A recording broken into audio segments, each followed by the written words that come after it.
State legislatures like Tennessee and Texas are trying to pass universal school vouchers. Long story short, it's a scam. Universal school vouchers are essentially a dollar amount handed out to families to go towards funding their kids' attendance at non-public schools. The Republicans pitched the idea of school vouchers as school choice under the guise that it makes private schools and non-public schools more affordable and accessible. However, in reality, that's not exactly the case. So here are my 3 biggest issues with school vouchers. First, the dollar amount proposed in many of these bills likely will not cover the full cost of attendance at a private school. So while school vouchers can go towards things such as tuition and other related expenses like uniforms, required technology, required books, it likely will not be able to cover the total cost of attendance.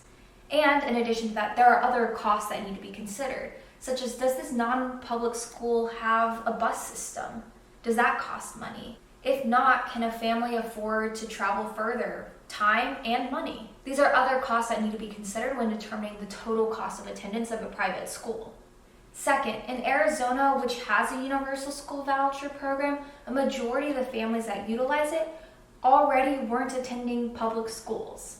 So in reality, school vouchers are just a fancy way of saying handouts for the wealthy. And that leads me to my 3rd point. Universal school voucher programs are not fiscally responsible. Public funds should stay in public schools. If we have this surplus of money that Republicans claim to say we have for this very expensive program, why don't we go ahead and invest that into our public schools and make them even better?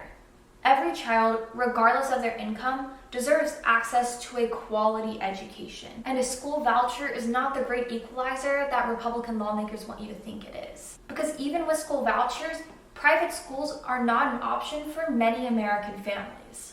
But what is a great equalizer is quality public education. So let's spend our money investing in our public schools and in those classrooms. Beyond that, longer term, there are concerns that this may ultimately result in a loss of funding for public schools. So from an economic standpoint, maybe the school voucher program isn't the move. So while Republicans are the ones introducing this bill, it is important to note that there is disagreement within their own party. In other words, there are Republicans that have come out and spoken out against the school voucher program. And that's because it's a bad bill.